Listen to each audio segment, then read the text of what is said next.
that they don't have to get cleaned off first. This is where many people make a mistake, isn't it?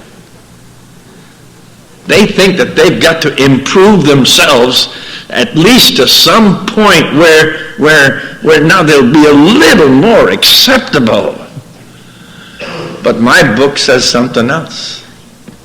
That while we were yet enemies, Christ died for us. While we were yet sinners, Christ paid the price.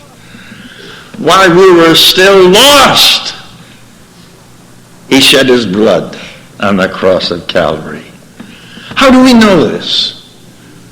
It's because God revealed the mystery that he had a plan associated with his plan of redemption, whereby he would do something in people that had never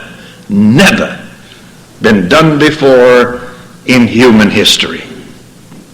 He had forgiven. He had restored men who had fallen. He had done many things. But now he moved in to dwell within.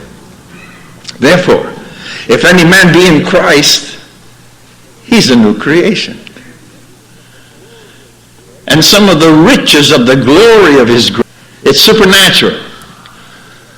And sometimes we need a testimony from someone who's been in the gutter to come and tell us. And I wish that if anyone is here tonight, if you think that you don't need to be saved, you're deceiving yourself, because all have sinned and come short of the glory of God. Or if you think that you have dishonored God so much that there's no hope, you come on anyway. The invitation is to you. And then you can say, I'm persuaded that nothing can separate me from the love of God, which is in Christ Jesus, my Lord.